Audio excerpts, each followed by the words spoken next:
Welcome back. Today I want to talk about art fairs, and my mission here is to help you find the right kind of art fairs for your art business by the end of this video.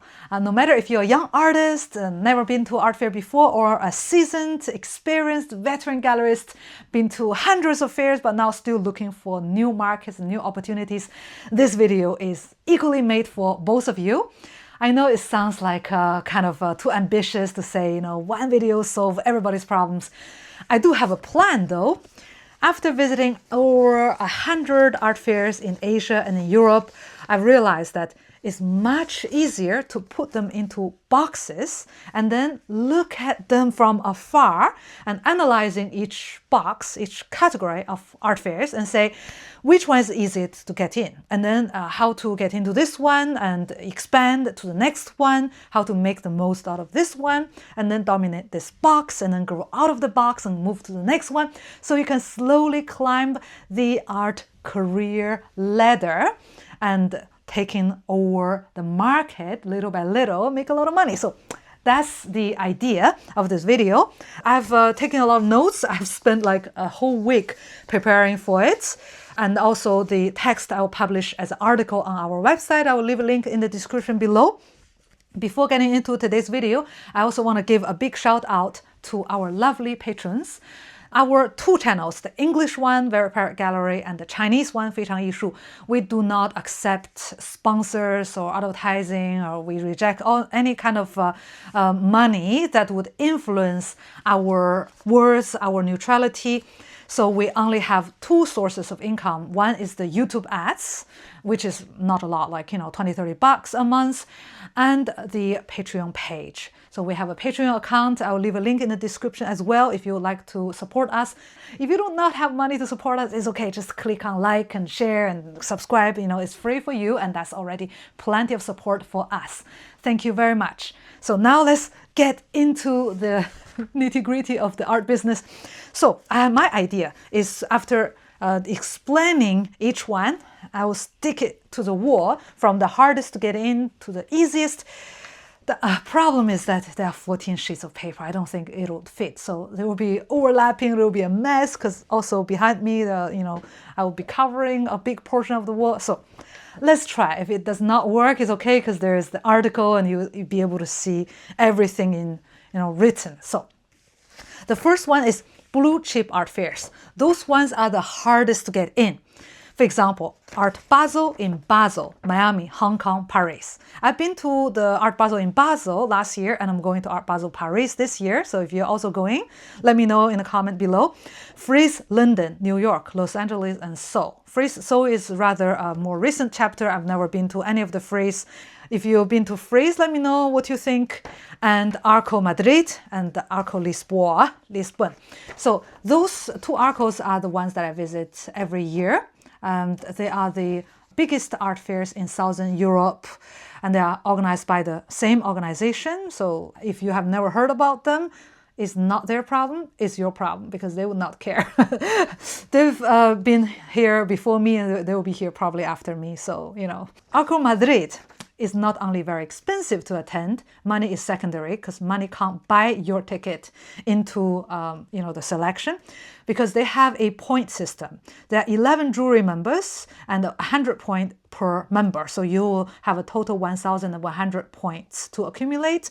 And depending on where you rank, you will get into the program or not. So every year there are about 170-ish galleries can get into the general program.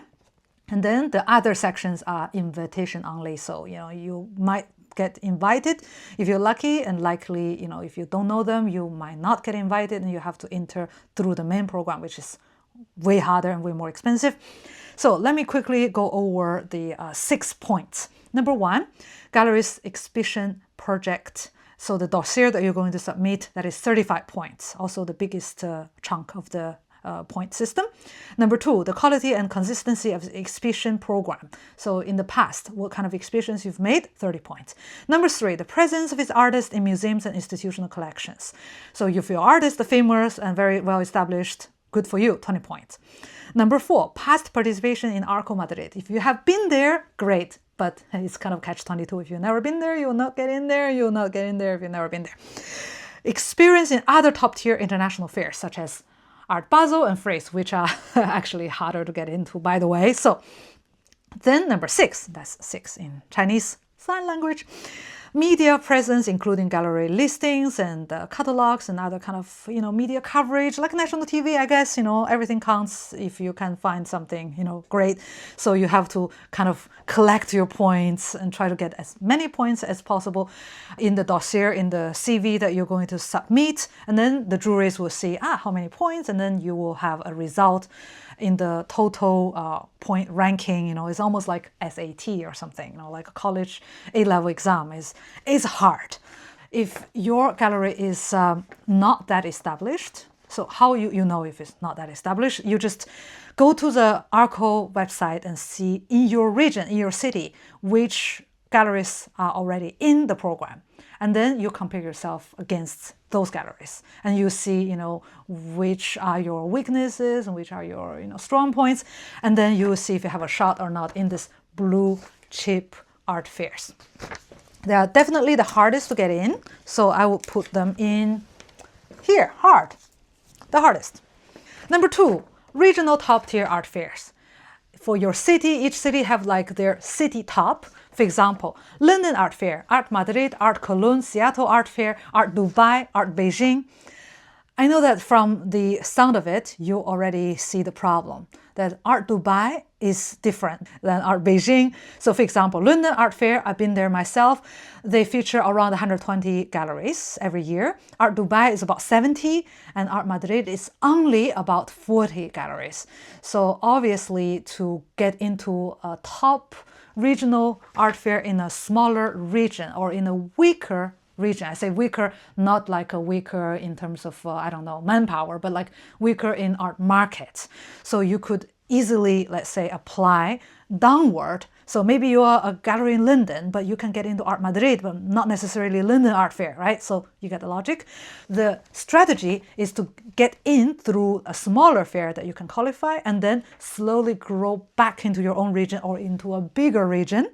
And from there, you get enough points to get into the blue chip art fairs. So actually a lot of the art fairs, I would say, which one is right for me? Yeah, you can say, top art fairs are right for me, but can you get into it? Is another question. So you have to have some sort of, correct self-assessment. Regional top-tier art fairs are right below the blue chip art fairs, hard to get in. The third one is satellite art fairs. Those ones are usually turning around blue chip art fairs or regional top-tier art fairs. For example, in the ARCO Art Week, there is the Jazz Madrid, there is the Cannes Art Fair, and there are plenty, like 5-6 different parallel art fairs. And then you can say parallel or satellite is the same idea. I went to Volta in Basel, and Scope Basel, they discontinued. Liste in Basel, where I went and visited Art Basel in Basel. So yeah, plenty of those art fairs you'll find the satellite or parallel art fairs. The problem is, you can get in, yes. Is that worth it? That's the question. So not all satellite art fairs are built the same. Usually for collectors, the big collectors, the professional experienced collectors, they know where to go. So they will not normally wander around and get caught in an art fair. No, there is a ticket price, there is usually far away, there's a walk, right? You have to park the car and then get it into a taxi or something. So usually you don't accidentally come across one of those satellite art fairs. Therefore, they have to know it, they have to love it and go there and then buy the art, right? So likely they don't have enough energy to visit 6 parallel art fairs or satellite art fairs during ARCO Art Week. During this 5 days, there are 6 fairs. They have to choose, right? So you have to make sure that the ones you're going are also your type of collector's favorite satellite art fair. Otherwise, you're just going there and not meeting the people that you intended to meet or you hoped to meet. Maybe you say, if I go to a parallel to one of those fairs, it's as good. No, it really depends on the sportiveness of the collectors of that week. Even if it's raining or not, it That would be an influential factor of, how far they reach, how many they reach in the satellite art fairs, right? So that it is a main issue. Choose wisely and choose carefully, and especially look at the stats of the previous editions, how well they've sold their art, and ask other galleries, hey, is that worth it? Is that good to attend this fair, so that you have a better idea. So I would say satellite art fairs are not that hard to get into. It's hard to get into for the collectors because they're like really exhausted. But yeah, they're not that hard, but likely because they are in the same region, same city, same time of the main fair. So they are also quite expensive. They're not the cheapest option because they are, the same kind of location, the same kind of time, right? So sorry, I'm repeating myself already. Affordable art fairs. And I say affordable art fairs, I didn't put any examples because mainly there is one art fair as an example, is the Affordable Art Fair. And they're founded in 1999, and they have a restriction of the artworks usually under $10,000 or 10,000 pounds or 10,000, euros. So basically 10,000 is their mark per artwork. With time, they can change. So check on their site. So you have to make it affordable, right? Otherwise, it wouldn't be affordable art fair, and it wouldn't be, called like that. So the niche is to have affordable art for new collectors, young collectors, to easily get something without costing them an arm and a leg, so that you can kind of activate the like rain, air, everybody can fly. So it's kind of dropping the triangle market to the bottom so that you can get even like everybody can collect art, right? So this kind of slogan. So there's another example that is Red Dot Miami. They have a Discoveries collection that this year they say is under $3,000. So in this collection, so it's like a corner of this bigger art fair, Red Dot Miami. So all this works in this corner, in this collection, must be under $3,000. I would say this idea is very good, setting their bars and say, okay, this is the limit and this is how you do it. So people also feel more confident when they go and collect, because a lot of collectors are intimidated by, the prices, and they don't even ask because they assume that it's expensive. And sometimes I hear comments during Arco Art Fair week, I hear comments like, oh, it's actually much cheaper than I thought. So they're like, oh, it's actually quite affordable. Yeah, but because they are not written like a big sticker, so it's difficult to know. So those art fairs are covering this market niche very well. For young collectors, the issue is that you kind of want to grow out of it at some point because you don't want to stay in the affordable range all your life, right? So my suggestion is to offer one collection, or let's say the limited prints, hand-embellished prints, or one collection of one body of your work just for the affordable art fairs, the kind of art fairs, or this affordable type art fairs. It doesn't have to be the affordable art fair. And then have some other works for more expensive fairs. So affordable art fair, I would say it's usually open to galleries and established collectives. But you could, I guess, ask as an individual artist or art studio, but you have to ask them. It's not that common. So it's not that easy because not an individual artist can just throw in their application. So I would say it's hard, but not that hard, and especially for the friendlessness of the collectors. So yeah, somewhere around there. And next one is franchise art fairs. I had to come up with a name. I was thinking about chain art fairs, like chain stores. Basically, you have one brand, like McDonald's, and then you have like different branches popping up in different cities. For example, the most renowned in Europe is the Art 3F. So they are in many different cities like Barcelona, Bordeaux, Brussels, Dortmund, Haute-Savoie, Kortrijk, Lausanne, Luxembourg, Lyon, Marseille, Milan, Monaco, Mulhouse, Nantes, Paris, Reims, Strasbourg, Toulouse, and Zurich. So imagine the list even is growing, and Some cities I've never been, never heard. I've been to Art3F in Zurich. It was a good edition when I went, and it was a good condition. The problem of that particular edition I went is they accept artists and gallerists together. So some galleries was complaining like, I'm exhibiting with some artists around me, like, I don't feel it's fair. Then some artists like, I feel pressure competing against professional galleries. So finally, you have complaints from both sides. It's normal. The good thing is that both have the opportunity to, apply for and to get into it, to show your art there. And majority of the Art3F of such are open to artist collectives, non-profit projects, and for-profit commercial art galleries as such. There is one catch if you apply for one of this franchise art fair. You have to choose the right franchise because the Barcelona edition, I think it's the second edition. Last year it was supposed to be held in April. It was never held in April. Then it's postponed to October and never held in October. I don't think it's even held at all. So because when they are going to a new city, they face resistance, they face problems, logistic problems, marketing problems. So if you go to the franchise kind of art fairs, go to the main ones where they started. There they have the most reputation, the most media support, and unlikely they are going to ruin what they've been doing for like decades, right? So I would say because they accept for individual artists to apply, so it's like in the middle franchise art fairs. I'm sure there are other franchise art fairs. For example, the kind of art fair they are now in Madrid and Ibiza. There are also, I would say, some kind of satellite art fair. Sometimes they overlap, you see, but Art3F is really like franchise, like a lot. Like I think like 14, 15 cities.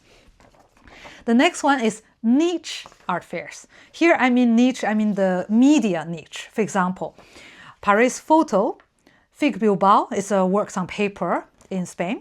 Drawing Now, Paris, is for drawing. Drawing Room is also for drawing in Lisbon. Drawing Room used to be in Madrid, but now they are only in Lisbon. It's still quite solid fair in Lisbon in the off-season, so in the autumns. And then you have London Original Print Fair for prints, AFPDA Print Fair in New York, Urban Art Fair for urban art in Paris. So those kind of art fairs are very, very specialized and focus on a specific medium or like a specific style. Like, if you dig, there are a lot of the things that in your own niche that you can get into.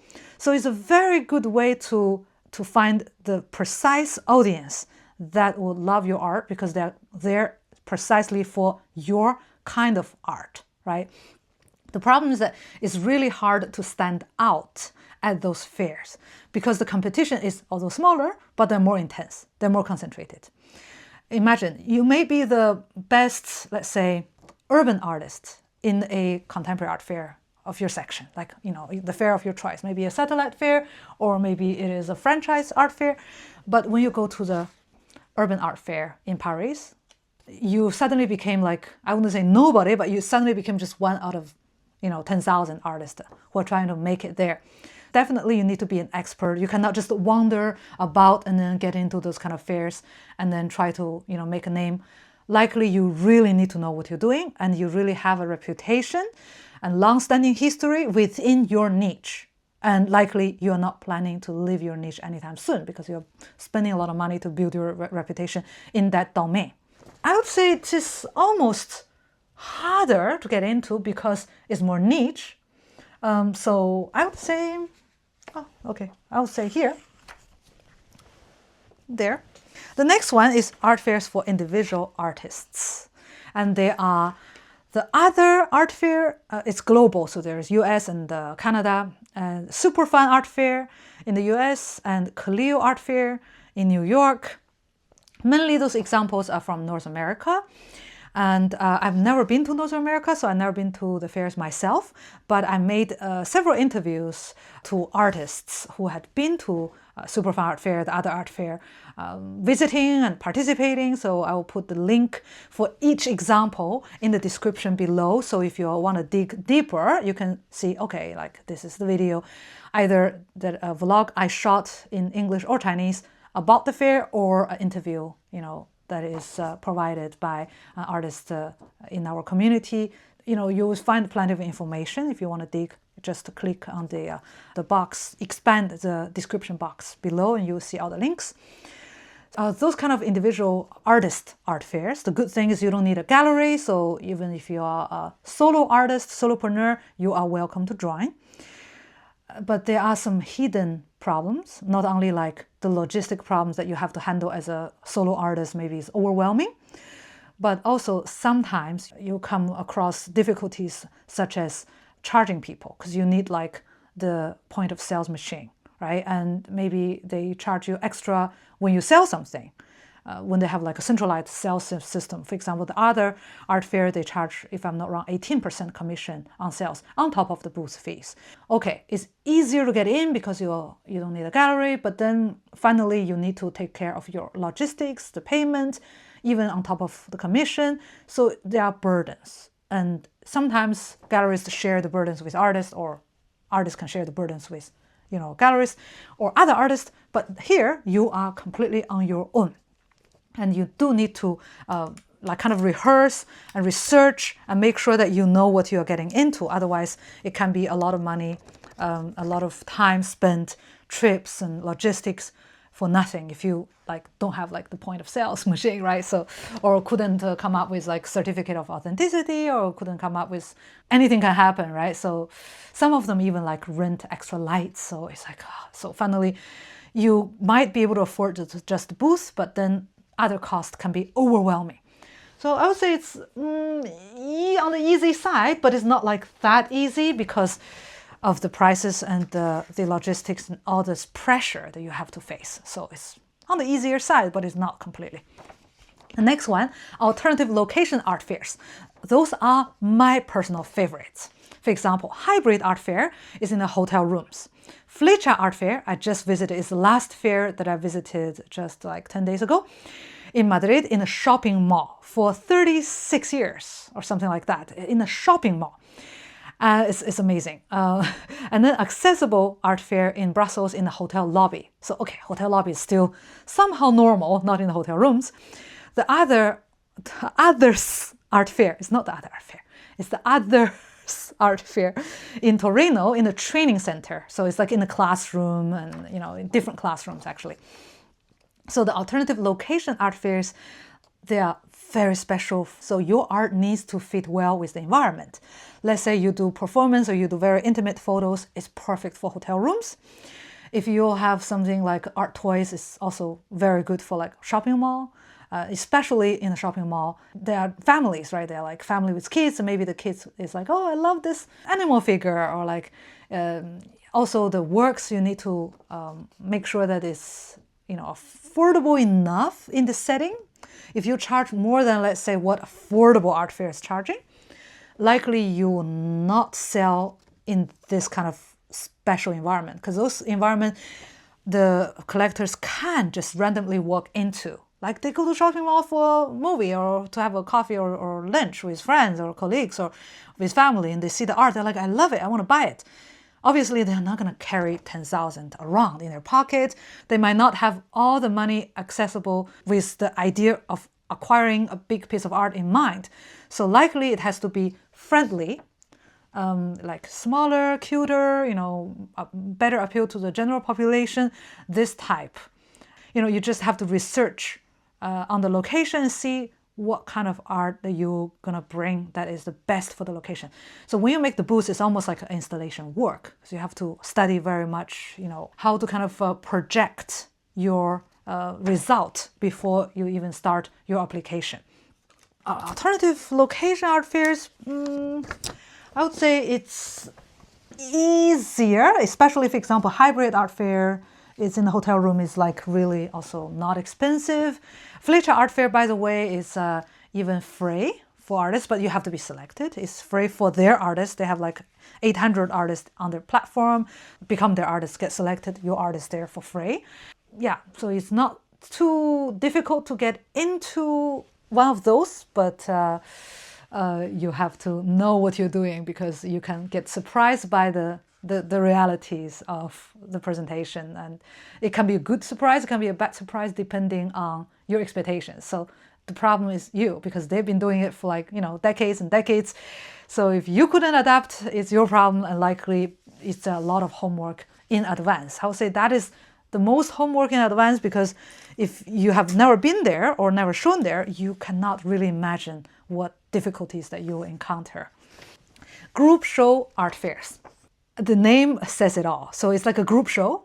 It's not like a booth, but everybody just have like 1 or 2 works, and then you just put it on a wall, and then the wall is full of other people's works. There are people who love it, there are people who hate it. The good thing is normally you don't need to show up. So the organizer is putting someone in front, and then you just put your work, you go. Or even you ship your work, you just go. For example, London Contemporary Art Fair by It's Liquid. So I always say by It's Liquid because it's by It's Liquid. It's an Italian group, a multinational conglomerate group with a lot of art fair events under their wings. And London Contemporary Art Fair sounds glamorous, sounds very good, but it's just a group show, like a show, not like a fair. And likely because you don't, go there personally, you just ship your work there, like the London Contemporary Art Fair by Liquid, they will not really sell you because you're not there to sell yourself. And if you don't participate actively and to be there to kind of market yourself, it's really hard for the artwork to market itself and suddenly, miraculously sell itself. And even they don't have like machines, they don't have human power to sell you. It's like if they want it, visitors have to like scan the QR code and see your CV and find your name, go to your Instagram, ask for your number, call you and say, can I buy your work? How much is it? So finally, it's really, the group show is really like a show. It's not really like a fair. But the good thing is, is your work there? Yeah. It's like the minimum sweat. You just pay, your work is there, you can put on your CV. For someone who needs to grow their CV, okay. But for someone who is doing a business, I would say not. There is another one that is the New Artist Fair in London. I don't know much about it. I've never been there. I've been to the London Contemporary Art Fair by It's Liquid, so that I can say for sure that no one has sold anything there. That edition I visited. But it's legit, okay? It's not a scam. Just depend on what is your expectation and how much you're willing to pay for just the vanity, right? The fame. I would say it's easy because you just need to pay. There's not like logistics or other things. The next one, design art fairs. I'm a bit conflicted to put it as a separate category because obviously any of those fairs can have an element of design, can have like designers, can have like design items and this type. But if you make art toys or things that are really going very well with furniture, with decoration, especially if you sell a lot to interior decorators, architects, then this kind of fairs is perfect for you. And especially if you make additions, because they usually buy in bulk. They don't buy like one work. If you have like the most delicious orange in the world, and you go to a supermarket and you say, buy me, be my supplier. And then the supermarket will say, how many you can produce? You say 1. They're like, are you kidding me? Go back home, right? So for those kind of fairs, you need quantity. You need a collection and multiples, because unlikely they are going to buy a unique work.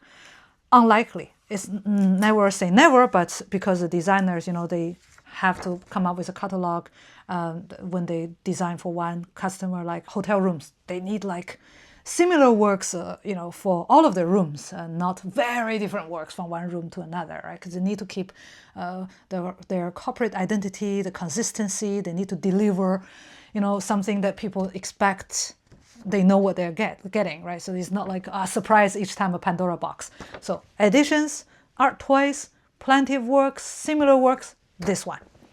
I would say it's rather on the easy side because they don't look at your CV, like if you have a PhD or not, if you have like gallery representation or not. Likely they're more flexible because designers don't have galleries, right? Designers don't have PhD, right? So if you just have a good line of products, and if you hate calling your art products, if you say, you call me products, I'm offended, then don't go, right? So I don't really say the examples of the design art fairs because I don't really know them. I've never been there personally. There's only one. It's Salon de Mobile in Milan. I interviewed an artist in our community who had been there, so I will put the interview also in the description below. Open air art fairs. Those ones are more common in the States because, I mean, a lot of the art fairs, they call art shows and they are open air. I would say it's the same thing I'm thinking about art shows, the one with tents, right? So not completely open air doesn't mean like you have to see the direct line of like a light and the sun like directly. No, you can have like a tent and that's still open air because people are generally walking between tents and walking between like stands, right? So they can breathe the fresh air. So that's like the open air. I've been to a Berlin art market in the House, but I wouldn't call it exactly like an open air art fair, but because there are not so many in Europe, so I don't have a great example. I also been to the Fine Art Market in Seville, that is like a weekly art market. So Montmartre Artist Market. So all of the ones actually I've been to are like the weekly ones that is organized by the City Hall, and you just get a stand and you don't even get a tent and you have like literally a direct, you can't be affected by the weather very much. And the ones in the States are, for example, art in the Pearl. I can never pronounce it. Art in the Pearl, like a pearl necklace, right? In Portland. Plaza Art Fair in Kansas City. Silver Lake Flea in Los Angeles. It's like a flea market style. So those open air art fairs are great for artists who love the nature and especially who, sell works that are close linked to people who also like outdoors, right? So like landscapes and things like that.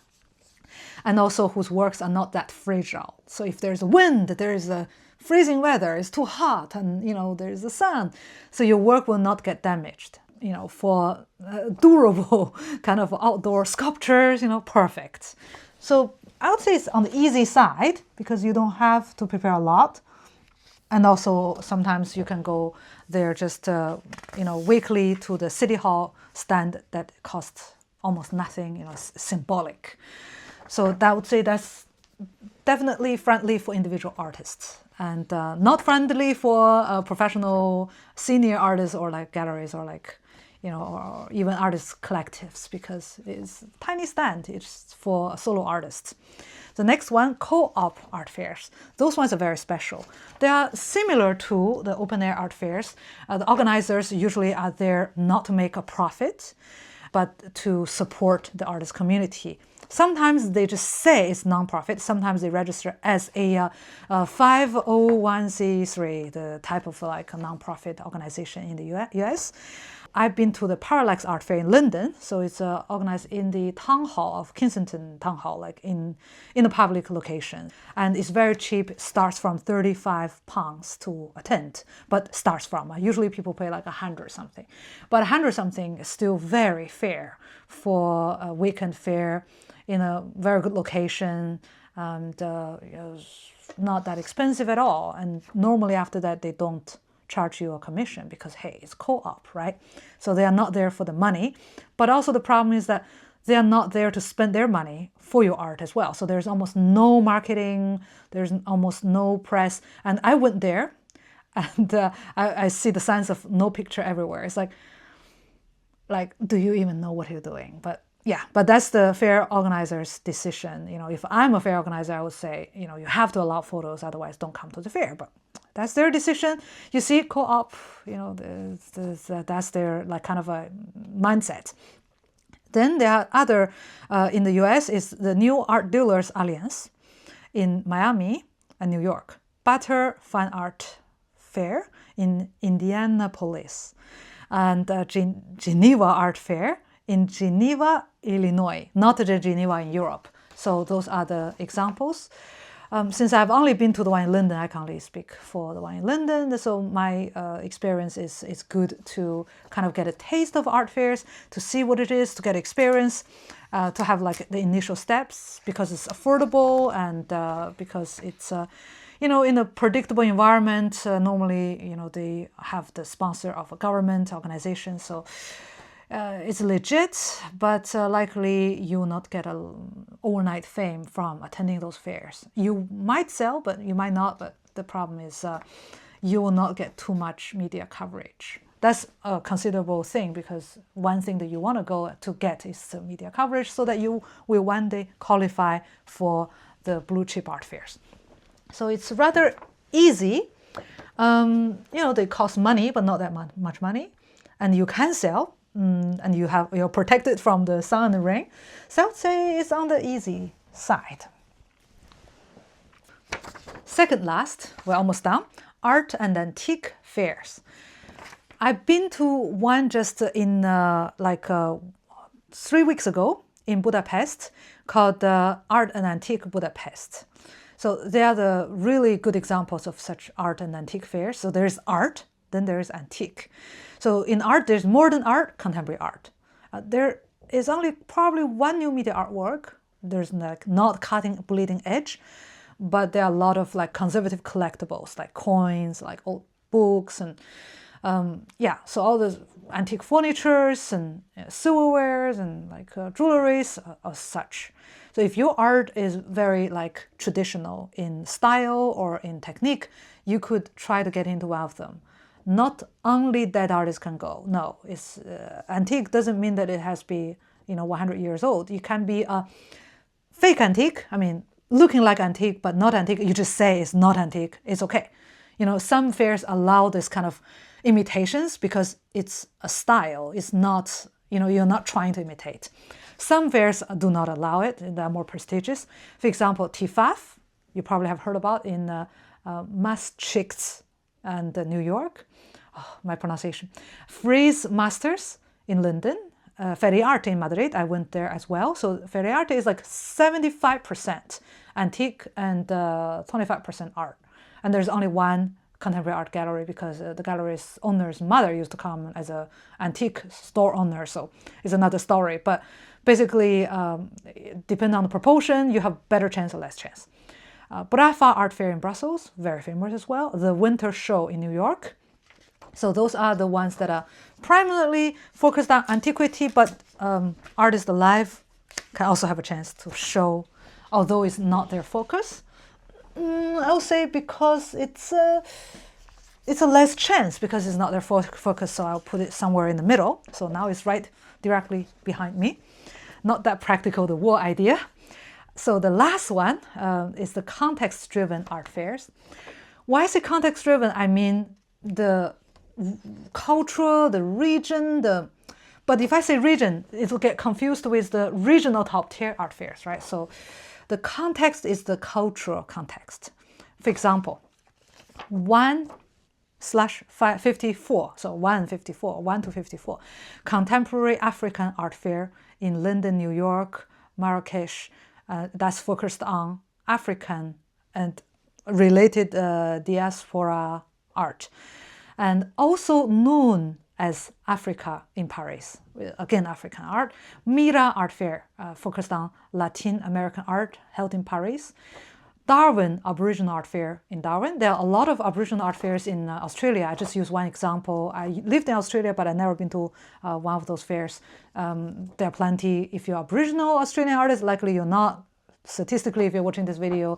So because there's such a niche population, likely it's less relevant. So, I would say let's focus on the African art fair. So 1/54 is one of the most established of those context-driven art fairs.